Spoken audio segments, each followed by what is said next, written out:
Reach across time and see yourself. You stand tall against terrifying enemies. You build masterpieces and break down barriers. You rush into the future and meet your past. For every time, at every moment, the official network of every millennium. The History Channel, where the past comes alive. He was one of the country's most feared killers.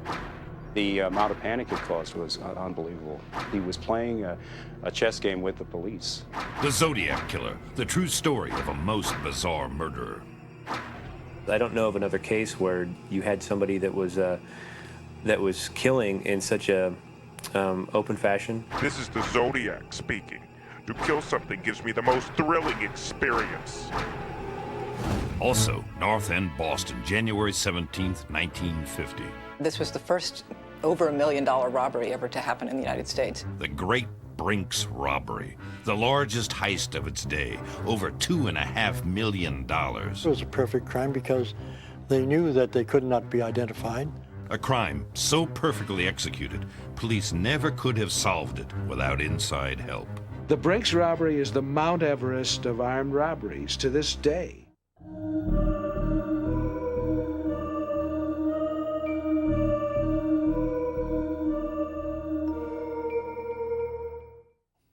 A lucrative robbery and a series of mysterious killings, two very different crimes, yet both were similar because the criminals left police totally baffled. Our program looks at two seemingly perfect crimes, one of them eventually solved, the other still a mystery. First, the Great Brinks heist, flawless in its planning and execution. A band of highly skilled thieves walked into a garage wearing Halloween masks and walked out with millions.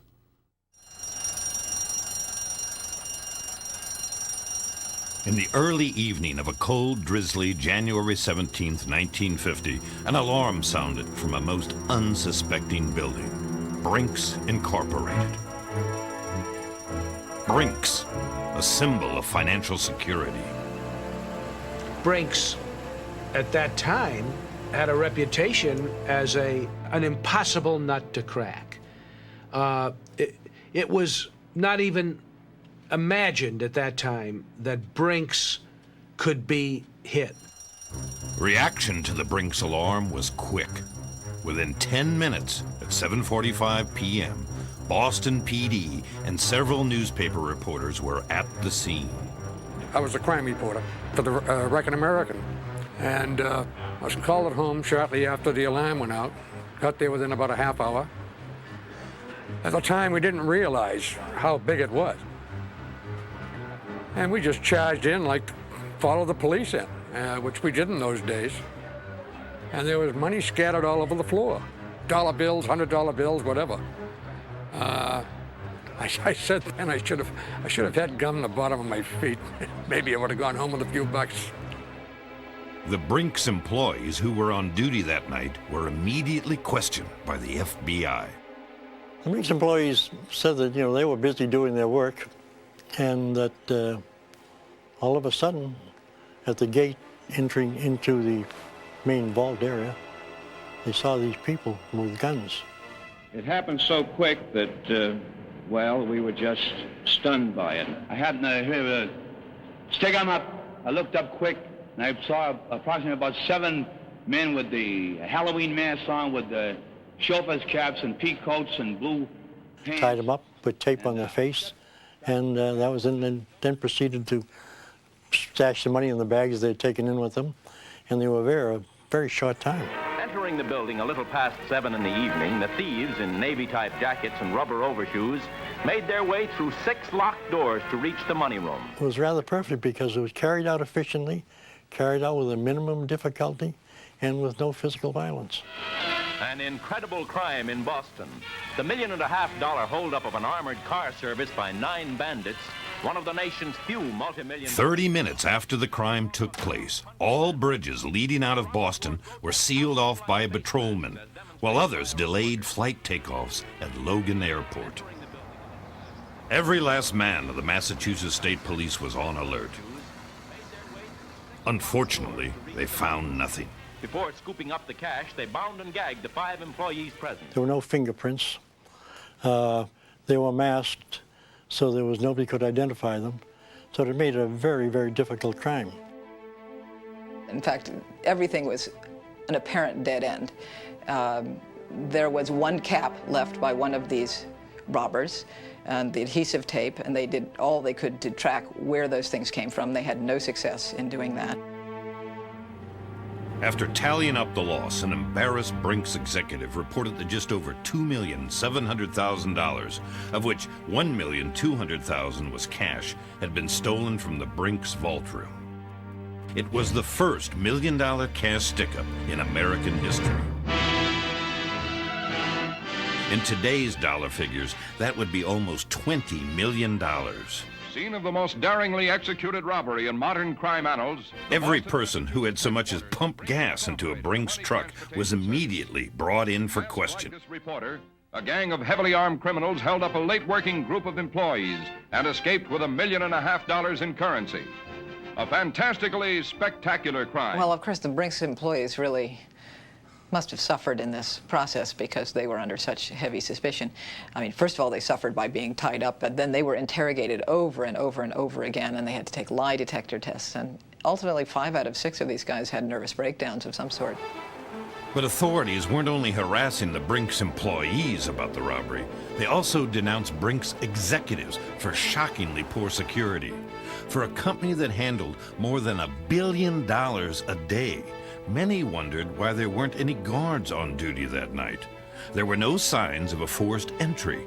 Were the doors of the building unlocked?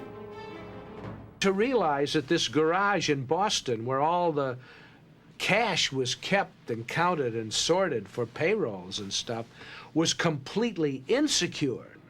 I mean, that was completely unexpected.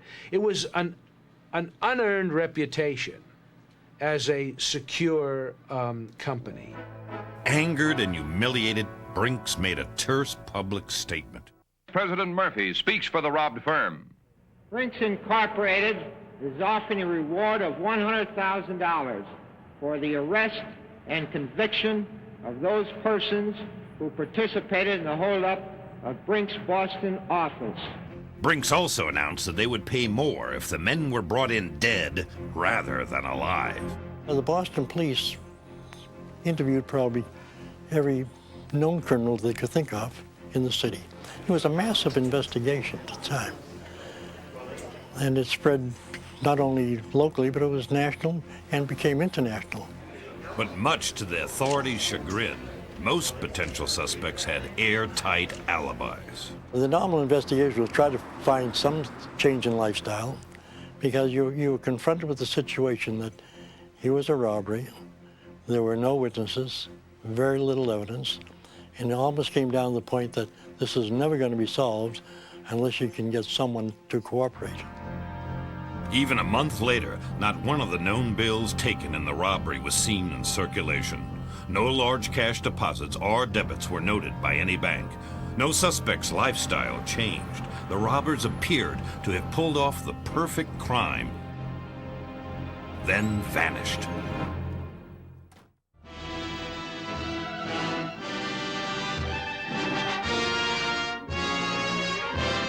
Scene of the most daringly executed robbery in modern crime annals, this diagram shows how the gang proceeded through a series of passages and doors to the vaults.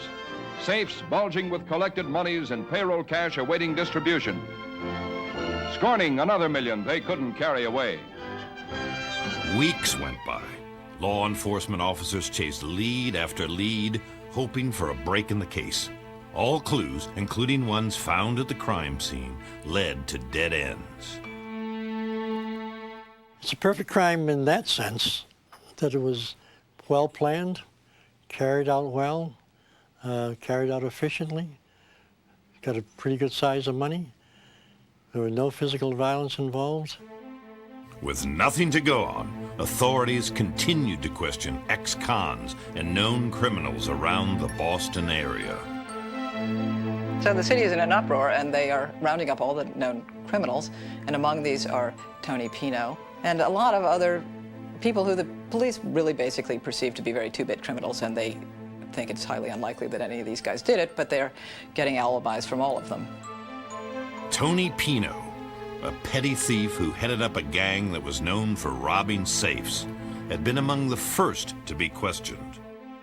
Tony Pino was a crook who grew up in South Boston, was born in Italy, came here when he was 7 months old, started stealing coal at the age of 6 from the nearby railroad yards. And, you know, he was somebody who was kind of famous in town for being one of the greatest liars and one of the greatest thieves around, but served time for a number of different heists. But of the suspects questioned, Tony Pino had the best alibi. He was actually talking to a Boston policeman who claimed that he was talking to him at 10 minutes past 7 that night. And since the crime was actually supposed to have been committed at 10 minutes past 7, that was a pretty airtight alibi. However, there was something about Tony Pino and his gang that piqued the interest of investigators. While being interviewed, all the gang members repeatedly volunteered their exact whereabouts at 7 p.m. on the night of the robbery, without being asked. We continually surveilled Pino, and we interviewed him many times, and against hope that continued pressure might cause one to at least see the light and cooperate. Never would come close to even admitting that he was ever involved in anything. Even delving into Pino and his gang's financial history proved to be fruitless. Each member seemed to live on exactly what he earned in his legitimate job. But 2 months after the robbery, a slight break in the case brought new interest in Pino's gang. A stolen green truck, identical in description to one witnesses saw leaving the Brinks vicinity the night of the robbery, was found chopped up into little pieces in a junkyard. The dump was not far from the home of Joseph O'Keefe, a.k.a. Specky, one of Pino's men. Specky was a South Boston kid who left school at a very early age and went into crime. He was a burglar. He was a heavy drinker. He seldom held a job, made his money stealing. He was also a very intelligent guy and a good thief. Specky O'Keefe was known as a two-bit card game robber. He'd hold up card games, big card games, knowing full well that the people that were involved in the card games wouldn't report it to the police. He was a nobody, really, but he was a part of that group. It sort of reaffirmed in our minds that we had the right people in mind, because the finding of the truck lent support to our theory that it was the Brinks crowd. We weren't sure who was in it totally, but we figured that Specky O'Keefe and Pino was in it for sure. But after repeated questioning of O'Keefe and the rest of the gang, the police still had no real evidence linking any of them to the robbery. If somebody didn't confess or cooperate in some way, you could not develop enough circumstantial information to prove that these people did it, even though you might be positively sure in your own mind that they were involved. By 1954, 4 years after the robbery took place, the number of law enforcement officers assigned to the case had greatly diminished. In January 1956, just days before the state statute of limitations on the Brinks robbery was to expire, the FBI learned that Joseph O'Keefe wanted to talk. This was the authorities' last chance to crack the case. There was absolutely no way it could be proven. The statute of limitations was going to run in 11 days, and if the statute ran, that was the end of it, even if he confessed after that. You might have found out who did it, but you couldn't prosecute them. Authorities quickly met with O'Keefe, who was sitting in jail on unrelated charges. He said to me, I thought it all over, and then he decided to tell the story. What they did was they had very well-planned robbery. And most of the credit for that would have to go to Tony Pino, who made a career out of finding places to rob, and he'd go around and case various places. O'Keefe's confession detailed how he and the rest of Pino's gang had cased the Brinks operation for over 6 years before the heist. O'Keefe said one evening Pino discovered an open fire escape door to the building. Shocked to see no cameras or alarm system installed on the premises, Tony walked in and began studying the inner workings of the offices. Pretty soon they started going in, every night, groups of them. It's really kind of amazing when you think about this that they didn't get caught right then and there. They were taking really big risks. And ultimately, they took out all the cylinders in the locks and they made duplicates.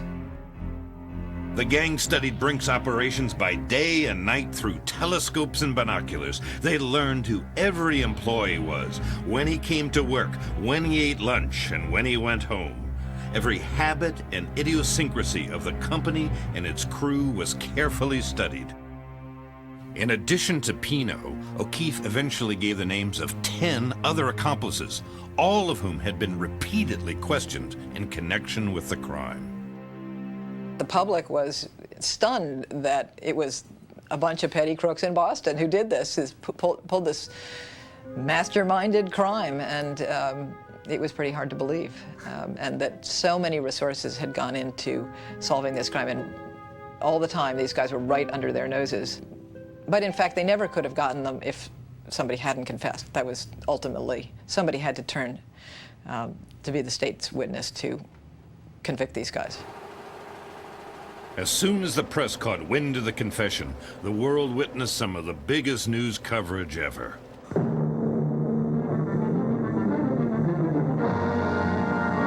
The pictures and the news flash over the wires. The Brinks Express robbery in Boston solved by the FBI after 6 years. But what everyone wanted to know was, why did O'Keefe turn stoolie on the rest of the gang? In the $2 3/4 million holdup. Specs O'Keefe was in prison in Pennsylvania, and things were really looking bleak for him, and he was spending a lot of money on his defense, and his family was really getting bankrupted by this process, and he was really in very sad shape, and he kept sending messages out to, presumably to his co-conspirators on this crime to get him some money, and they weren't really coming forward. He wasn't getting his share.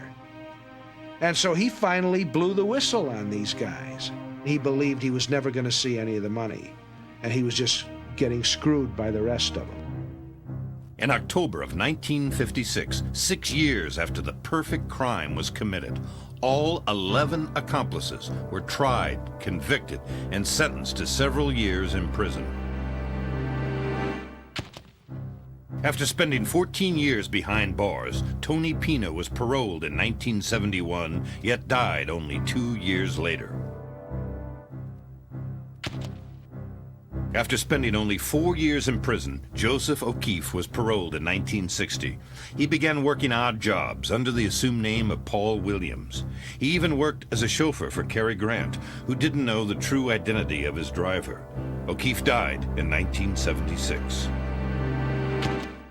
Only $56,000 was ever recovered from the robbery. The rest, they all claimed, they had squandered on fancy dinners and expensive booze. Ironically, it took 6 years and 11 men to rob Brinks of $2.7 million. It took another 6 years, 8,000 men, and $29 million to catch them in an almost perfect crime.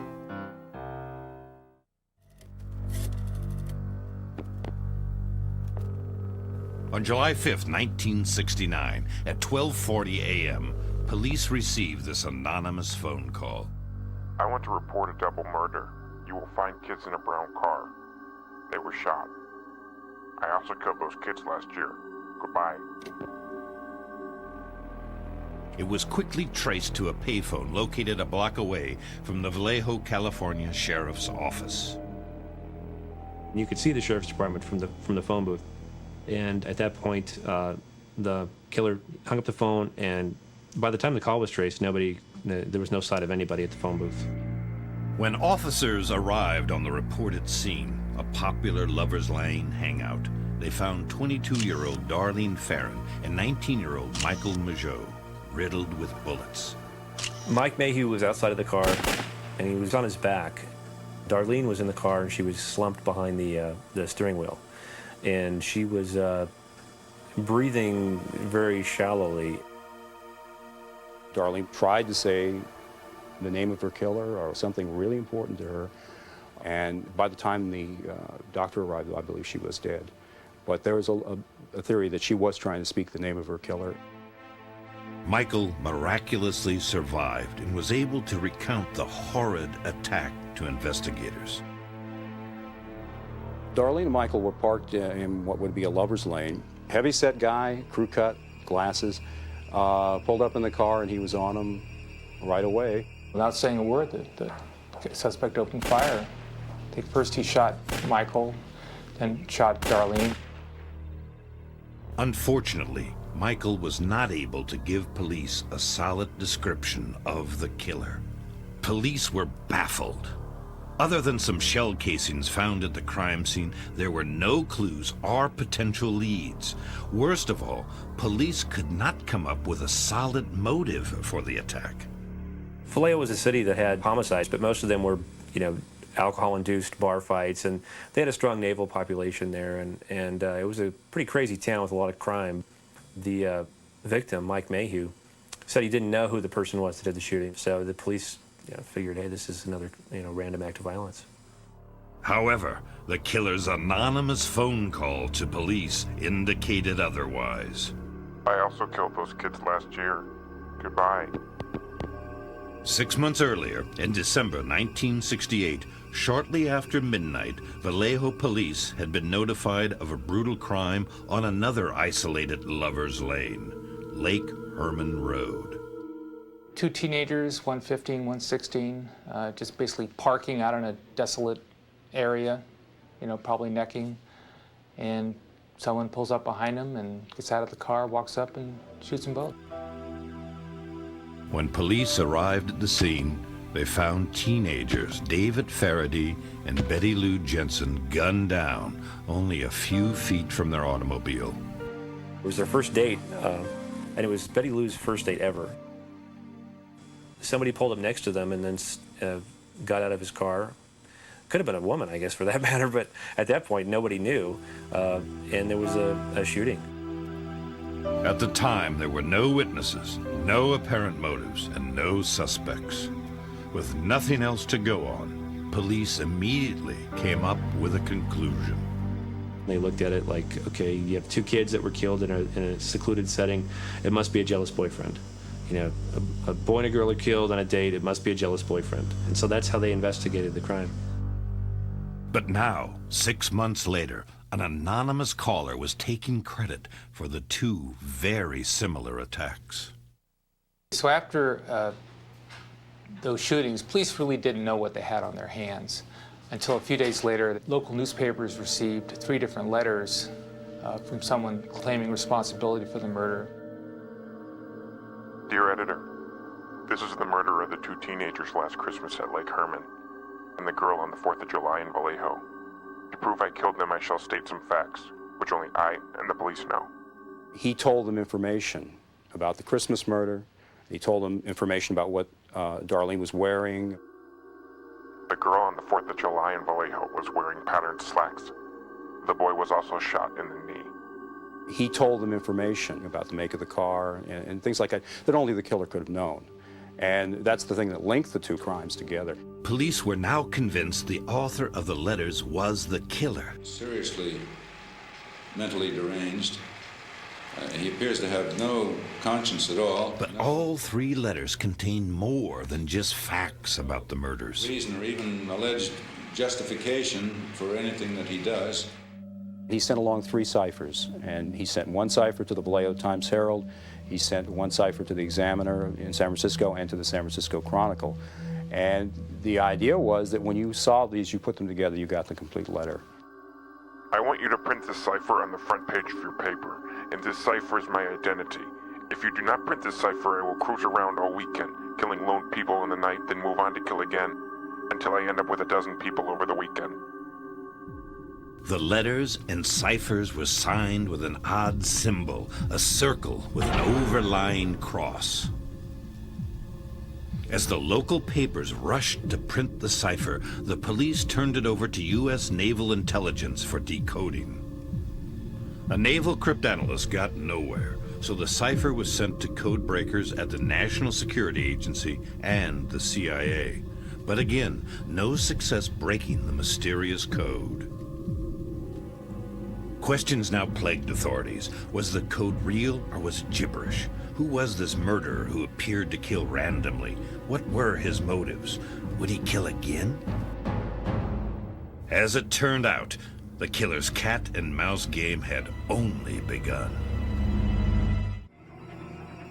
The killer began taunting police by sending letters to the press, demanding they be printed. Included with his notes were 3 ciphers that appeared to be unbreakable. Every single agency that was able to break cipher, from the CIA to the NSA to the College of Mines, as I recall, were unable to break these 3 ciphers. This 300-symbol cipher was finally broken by a Salinas High School teacher, Don Hartnell, who spent the whole weekend, and he broke it. And he broke the entire thing except the last 18 symbols of the 312 symbols, which was apparently gibberish. Although the killer's identity was not revealed in the cipher, the note was a chilling insight into the murderer's mind. It is more fun than killing wild game in the forest because man is the most dangerous animal of all. To kill something gives me the most thrilling experience. I will not give you my name because you will try to slow me down or stop my collecting of slaves for afterlife. The deciphered message was so monstrous, Vallejo police weren't convinced the letter was authentic. Or he knows he has a problem.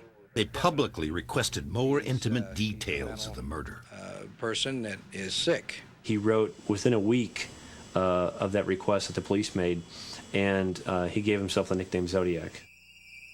This is the Zodiac speaking. In answer to your... Why he chose that name, who knows? He was already using a symbol, a cross-circle symbol, like a rifle sight. That's how he signed his letters, but now he had a name to go along with it. And, you know, I don't know why he chose that name. There are lots of theories.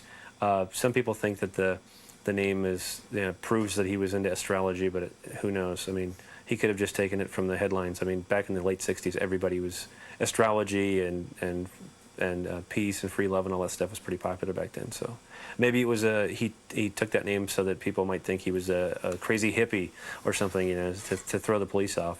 I don't know. In answer to your asking for more details about the good times I have had in Vallejo, I shall be very happy to supply even more material. On the 4th of July, the boy was originally sitting in the front seat when I began firing. He ended up on the back seat, thrashing out very violently with his legs. That's how I shot him in the knee. It's a lot like Jack the Ripper. People suddenly came to realize we had something new, and now today we'd call it a serial killer, but in those days this was something remarkable, and the amount of panic it caused was unbelievable. What this killer was doing, this was something that nobody had ever done. He was leaving us clues. He was playing a chess game with the police. Police had little to go on. Other than Zodiac's letters and shell casings found at the crime scenes, no other substantial clues were found. No fingerprints and no apparent motives for the attacks. By August, pretty much all the usual suspects had been ruled out. People that suspected their neighbor because he was weird, but they were checked out. Darlene Farron's homicide report is full of just tons of names of people that were called into the police just because of, some small detail, but they were all checked out. But nobody significant yet. Detectives did have a composite sketch based on information supplied by Michael Majot, who along with Darlene Farron was attacked by the Zodiac killer. Unfortunately, law enforcement's next clue would be the Zodiac's next victims, just 2 months later. The next in the series of murders happened at Lake Berryessa. A park ranger got to the scene and found the male crawling along the beach, and he had said that he and his girlfriend had been stabbed by somebody wearing a hood, and that she was hurt much worse. At that point, it just looked like a random act of violence.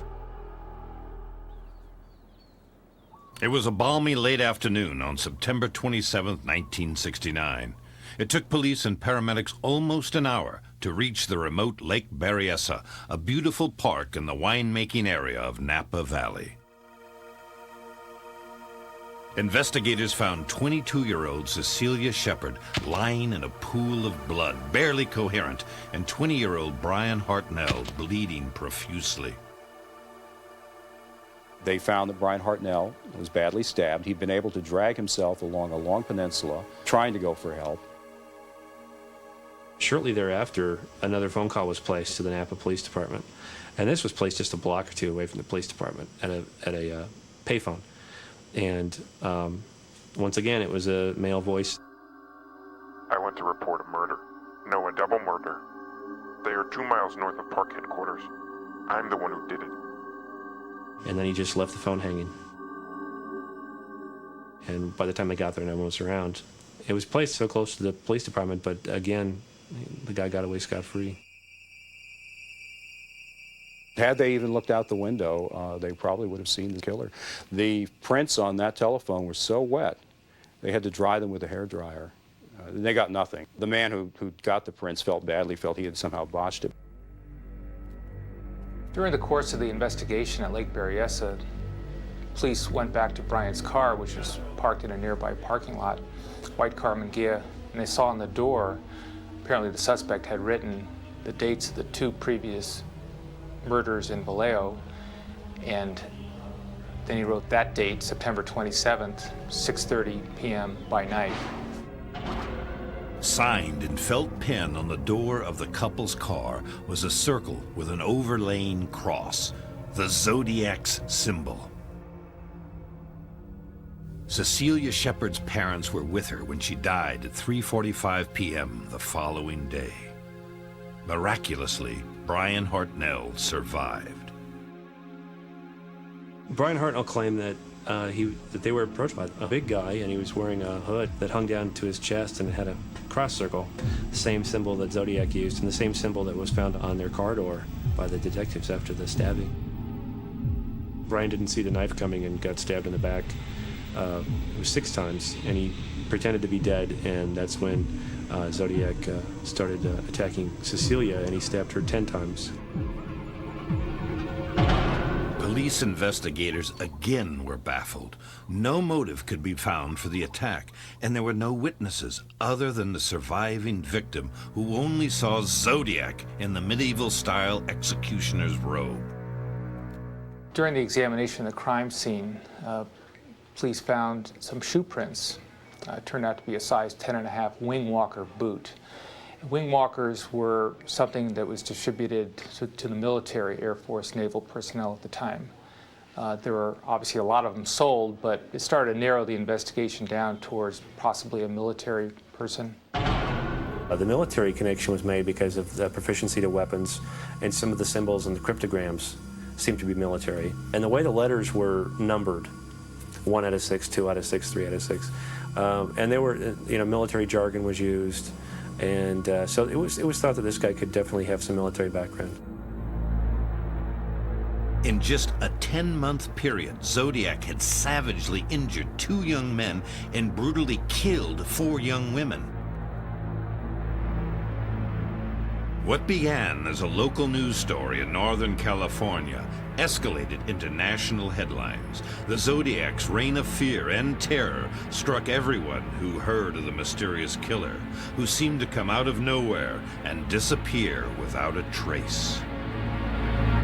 It just blew me away that this guy could get away with such atrocities and do these, crazy things like writing letters to the police and sending physical evidence, and in the Bay Area of all places in the late 60s, and not be noticed. I mean, he should have stood out like a sore thumb with a crew cut and horn rim glasses, but nobody could identify him. The killings continued, and so did the letters to the newspapers. This is the Zodiac speaking. I am the murderer of the taxi driver over by Washington and Maple Street last night. To prove this, here is a blood-stained piece of his shirt. Just the night before, on October 13th, 1969, San Francisco police had found 29-year-old cab driver Paul Stein fatally shot in the head. Up until the Stein murder, the only victims that were known to police, they were young couples in isolated areas, and they were the victims of overkill, whether they were shot multiple times or stabbed multiple times. You had the element of overkill, and the woman always died. Even though a man was present, the female always died. So when Paul Stein was killed and Zodiac took credit, it was really strange because Stein was a male cab driver all by himself. It was an urban setting, and Stein was only shot once. So the theories of why Zodiac killed kind of went out the window at that point. It's amazing how someone could get away with so many murders committed out in public, writing letters, taking credit for his crimes. I think it's a combination of pretty smart, did a lot of planning, and was very lucky. Over the next couple of months, in November and December of '69, newspaper editors received several more letters from Zodiac.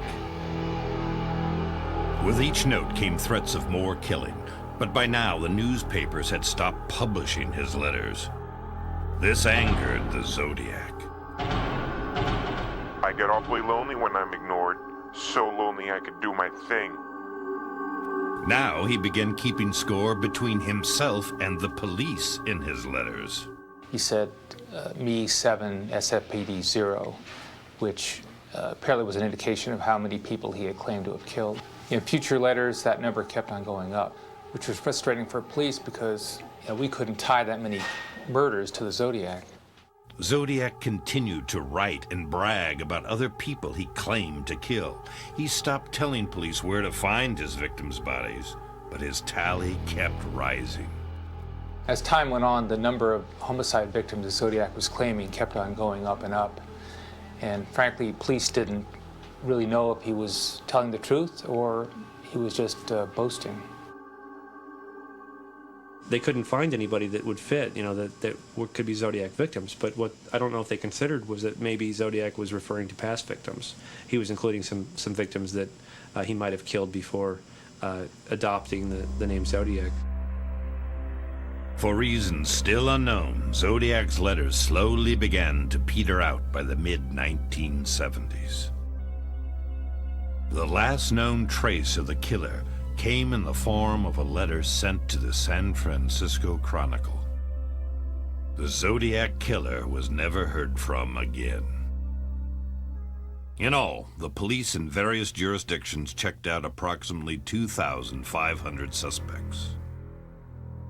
To this day, many policemen have their own favorite suspect, but overwhelming circumstantial evidence really points to only one man, a man who once bragged to a family member that he was the Zodiac Killer.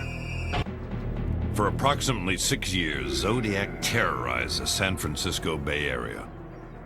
Despite the 2,500 suspects questioned, law enforcement never gathered enough evidence to make a single arrest. Virtually every officer and every reporter involved with this case, their lives were ruined. This is a terrible case. It's a very obsessive case. It does suck you in. I mean, there's everything from alcoholism to losing their jobs to marriages breaking up. You can't say they didn't try on this.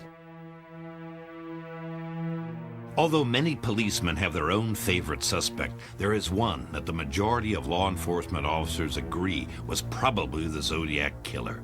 He's Arthur Leigh Allen, a career criminal and longtime resident of Vallejo. Arthur Leigh Allen was a janitor, a child molester. He showed up at his parole officers holding the hand of a little girl. He's a guy who's always on the edge, always daring. This is a man who lived with his mother, a reverse on Psycho. She lived up above, he lived in the basement. I spent many months watching this guy. This was one strange guy. Very, very odd. Over the years, circumstantial evidence against Allen began to add up. In 1971, some of Allen's friends called police as they heard him speaking of most dangerous game and man is true game, two phrases the Zodiac used in his letters. Allen was the only Zodiac suspect that they were ever able to get enough evidence to get a search warrant, and they searched 3 times. The first time was in 1972. They found a foot-long knife with a sheath, which is thought to have been used at Berryessa. Allen's dad was a Navy commander. There was even a theory put to me by one policeman he was wearing his father's clothes. It just is a very strong military feeling to this. Whoever Zodiac was somebody closely identified with the military. They searched a trailer that he kept in Santa Rosa while he was a student at Sonoma State, and they found a pair of size 10.5 wing walkers. Wing walkers, a military boot, the same style and size worn by the killer at Lake Berryessa. Arthur Lee Allen, the only man they've ever served search warrants, a man who wore a wristwatch, it says Zodiac with a cross circle on it, wore a Zodiac ring, who, I mean, it's just like he was just like selling people that he was Zodiac. Most importantly, of all the suspects in the case, Allen was the only one who could be placed at the scene of all Zodiac murders. But in a court of law, such evidence is purely circumstantial.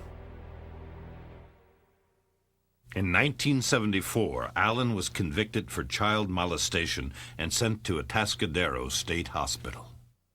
I might point out that Arthur Lee Allen, during the time he was at Atascadero, we had a four-year gap of letters. And when Arthur Lee Allen was released from Atascadero prison, we got a letter from Zodiac for the first time in 4 years the next day. So, you know, you look at those little things and you begin to add this up, you get a pretty good case. There were also no known Zodiac killings when Allen was imprisoned. Regardless, Allen vehemently denied any accusations. A local San Francisco television reporter interviewed him in 1991. His denial was not all that convincing. The notorious Zodiac killer. They haven't arrested me because they can't prove a thing. I'm not the damn Zodiac. If I die, that'll cure it for me. Or if Zodiac himself confesses. Until you can identify a suspect positively, the case is always going to remain open. There are a lot of people who think that Arthur Lee Allen is a suspect, but there are things that indicate he wasn't. The first time someone presented a suspect to me with, you know, a book full of circumstantial evidence, I was really impressed.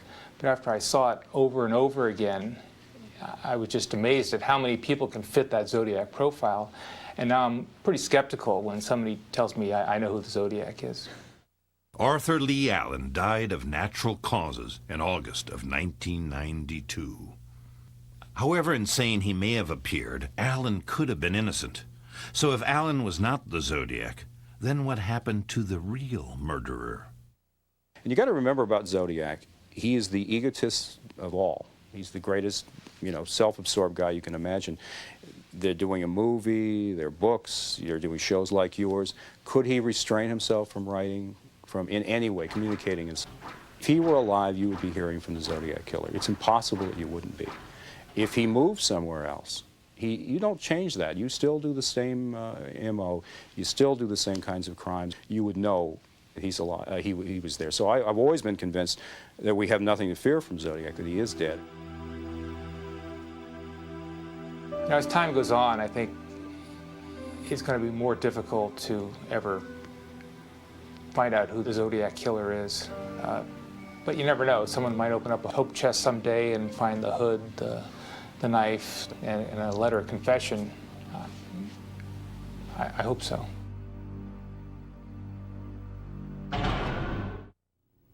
In 1996, San Francisco detectives briefly considered whether Unabomber Ted Kaczynski was also the Zodiac killer. Kaczynski had lived in the Bay Area at the time of the killings, and he also wrote to newspapers about his crimes and ridiculed his pursuers. But police eventually concluded that any similarities between the two were coincidental. Zodiac remains at large and is more than likely to remain that way.